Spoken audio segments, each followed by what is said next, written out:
Apply Flory's algorithm to construct Euler's circuit for this graph. In this graph each vertex has degree 2. ए की degree 2 है क्योंकि दो edges ए में से पास कर रहे हैं। इसकी डिग्री 4 है, इसमें से 4 एजेस पास कर रहे हैं बी में। इस तरह सबकी डिग्रीज लिख लेनी है। तो सभी की डिग्री हमारे पास E1 है।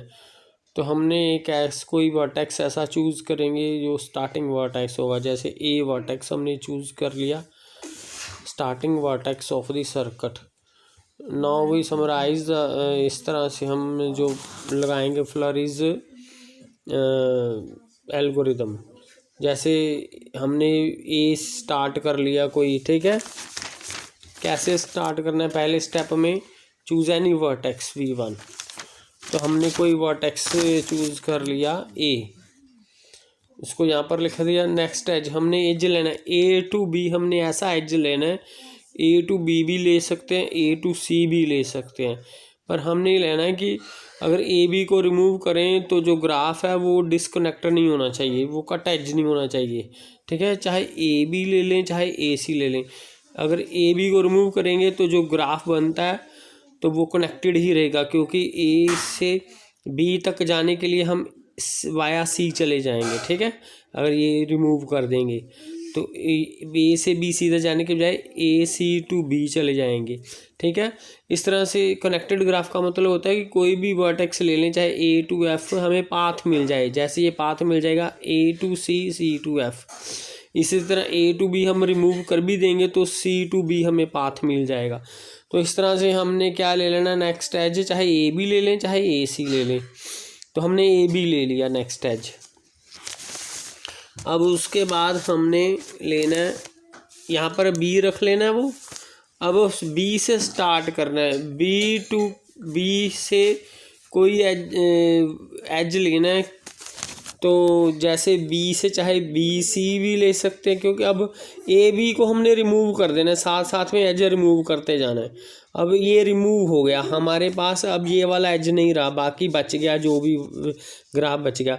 अब बी से सी भी जा सकते हैं और बी से डी भी जा सकते हैं, हमने दोनों में से कोई भी ले सकते हैं, ठीक है।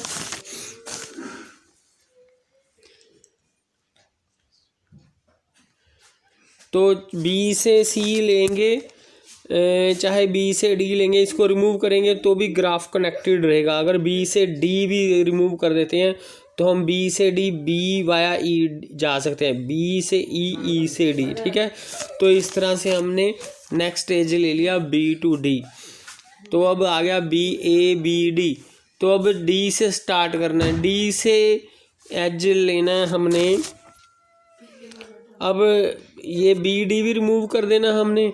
अब डी से एक ही एज आता है ई, और कोई नहीं आता, तो हमें डी ई ही लेना पड़ेगा, ठीक है। तो डी ई ही लेना पड़ेगा।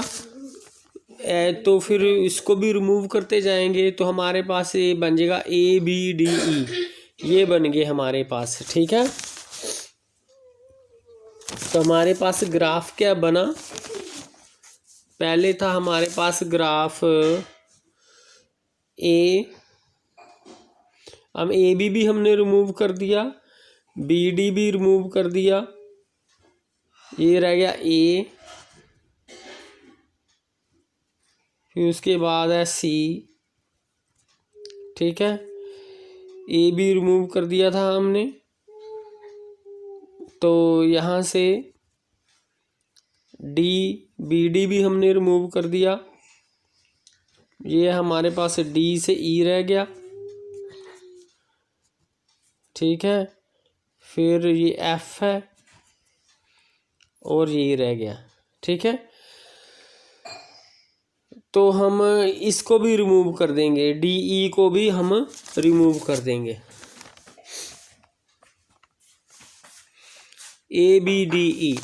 अब ई से बी हमने लेना है एज, ठीक है, क्योंकि ई से बी भी आ सकता है और ई से एफ भी आ सकता है। तो इनमें से कोई भी कट एज नहीं है, किसी को भी एज को रिमूव करेंगे तो ग्राफ कनेक्टेड ही रहेगा। तो हम क्या करेंगे, ई और बी एज ले लेते हैं, ई और बी एज ले लेते हैं, फिर बी भी यहाँ पर आ जाएगा, A B D E B. फिर उसके बाद बी से सी एज लेंगे, क्योंकि अब बी यहाँ तो बी से ए है या बी से सी है, तो बी ए तो पहले ही हम ले चुके हैं, अब बी से सी लेंगे हम। तो बी से सी लेंगे हम, तो फिर उसके बाद बी के बाद सी की टर्न भी आ जाएगी। अब उसके बाद सी के बाद ई भी आ सकता है और एफ भी आ सकता है, तो सी ए तो कट एज आ जाएगा, ठीक है। तो हम सी एफ लेंगे, फिर इसको हम सी एफ ले लेंगे, ठीक है। तो इस तरह से ये आ जाएगा। तब एफ से ओनली अब सी रह जाएगा, तो उसके बाद नेक्स्ट जो होगा हम एफ सी ले लेंगे। तो इस तरह करते करते सभी एजेस हमारे पास आ जाएंगे, ठीक है। तो कोई भी एज नहीं बचेगा। तो जो रिक्वायर्ड आइलर सर्किट बनेगा ग्राफ का, ये वाला हो जाएगा, ठीक है।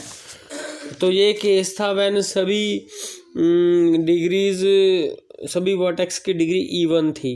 अगर किसी की ऑड आ जाती है तो दो वर्टिसेस की डिग्री ऑड होनी चाहिए। तो इस केस में हम,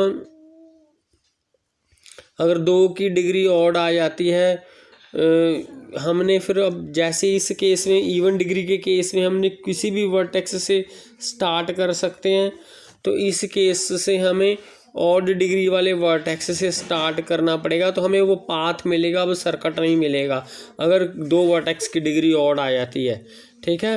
and the path will be at, एक ऑड वाले वर्टेक्स से स्टार्ट करेंगे तो एंड भी ऑड वाले वर्टेक्स के साथ ही होगा, तो बाकी स्टेप्स वही वाले लेंगे।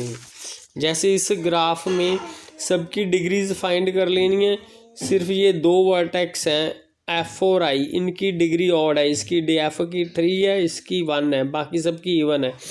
तो हम चाहे एफ से स्टार्ट करें या आई से स्टार्ट करें, अगर एफ से स्टार्ट करेंगे तो आई पे एंड होगा, अगर आई से स्टार्ट करेंगे तो एफ पे एंड होएगा। तो ये आइलर्स पाथ होगा इस केस में।